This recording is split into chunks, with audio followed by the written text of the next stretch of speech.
നമഃശിവായ. ശ്രീ ഗുരുഭ്യോ നമഃ. സാധന. ഈശ്വരാന്വേഷകനായ സാധകന് പിന്തുടരാൻ അനേകം മാർഗങ്ങൾ പൂർവാചാര്യന്മാർ വെട്ടിത്തുറന്ന് തന്നിട്ടുണ്ട്. ഈ വിഭിന്ന മാർഗങ്ങളിൽ എല്ലാ സമ്പ്രദായക്കാരും നിർദ്ദേശിച്ചിട്ടുള്ള ഒന്നാണ് ജപ സാധന. മന്ത്രസ്യ സു ലഘു ഉച്ചാരോ ജപ ഇത്യഭിധീയതേ. മന്ത്രം അനായാസം ഉച്ചരിക്കുന്നതിനെയാണ് ജപം എന്ന് പറയുന്നത്. ജപസാധനയുടെ ശ്രേഷ്ഠത വെളിവാക്കുന്ന അനേകം ചരിതങ്ങൾ പുരാണ ഇതിഹാസങ്ങളിലും ചരിത്രത്തിലും കാണാം. ഏറ്റവും പ്രസിദ്ധമായ ചരിതം വാൽമീകി മഹർഷിയുടെ ഉൽപ്പത്തി ചരിത്രമാണ്. ഭീകരനായ കാട്ടുകൊള്ളക്കാരനായിരുന്നു രത്നാകരൻ. കാനനപ്പാതയിലൂടെ പോകുന്ന വഴിയാത്രക്കാരെ കൊന്ന് അവരുടെ കയ്യിലുള്ള സമ്പത്ത് കൈക്കലാക്കി അതുകൊണ്ട് കുടുംബം പുലർത്തി വന്നു അയാൾ. രത്നാകരനെ പേടിച്ച് ആ വഴി ജനസഞ്ചാരം തന്നെ നിലച്ച മട്ടായി. അങ്ങനെയിരിക്കെ ഒരിക്കൽ സപ്തർഷികൾ അതുവഴി പോകാനിടയായി. പതിവ് പോലെ രത്നാകരൻ അവരെ തടുത്തു നിർത്തി ഹിംസിക്കാൻ ഒരുമ്പെട്ടു. തങ്ങൾ നിസ്വരായ താപസന്മാരാണെന്ന് അവർ അറിയിച്ചെങ്കിലും രത്നാകരൻ അടങ്ങിയില്ല. നീ ഈ ക്രൂരകൃത്യം എന്തിനു ചെയ്യുന്നു എന്നായി മഹർഷിമാർ.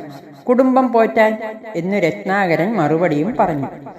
നിന്റെ പാപഫലം കുടുംബാംഗങ്ങൾ പങ്കുവയ്ക്കുമോ എന്ന് ഋഷീശ്വരന്മാർ ചോദിച്ചു.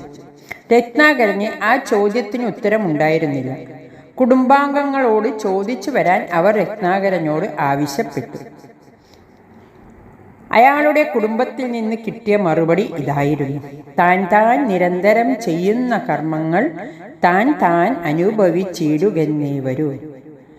ഈ മറുപടി രത്നാകരന് താങ്ങാനാവുന്നതായിരുന്നില്ല. അയാൾ ഋഷിമാരെ തന്നെ ശരണം പ്രാപിച്ചു.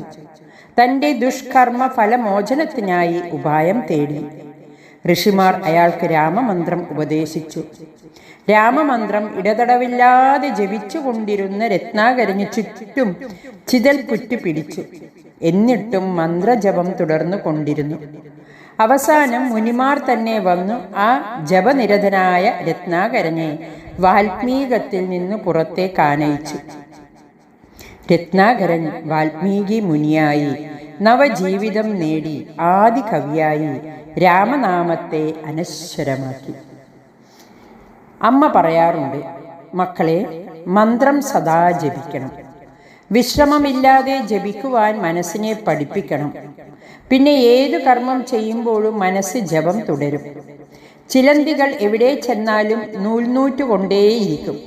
ഇതുപോലെ ഓരോ പ്രവൃത്തി ചെയ്യുമ്പോഴും മനസ്സിൽ ജപം തുടർന്നു കൊണ്ടേയിരിക്കണം. ജപിക്കുവാൻ സമയമില്ലെന്ന് ആര് പറഞ്ഞു? നടക്കുന്ന സമയം ഇത്ര പാദം വയ്ക്കുമ്പോൾ ഓരോ മന്ത്രം എന്ന കണക്ക് വെച്ച് ജപം നടത്താമല്ലോ. ബസ്സിൽ യാത്ര ചെയ്യുമ്പോൾ ആകാശത്ത് ഇഷ്ടദേവനെ ഭാവന ചെയ്ത് മന്ത്രം ജപിച്ചുകൂടെ? അല്ലെങ്കിൽ ബസ്സിനുള്ളിൽ കണ്ണുമടച്ചിരുന്ന് ജപിക്കണം. ഇങ്ങനെ ആകുമ്പോൾ ചുറ്റുപാടുമുള്ള കിനാക്കളിൽ മനസ്സ് കുരുങ്ങി സമയം നഷ്ടമാകില്ല. വീട്ടുജോലികൾ ചെയ്യുന്ന അവസരത്തിലും ജപിക്കുവാൻ കഴിയണം. താല്പര്യമുള്ളവർക്ക് എപ്പോഴും എന്തിനും സമയമുണ്ടാകും. ഹരി ഓം നമഃ ശിവായ.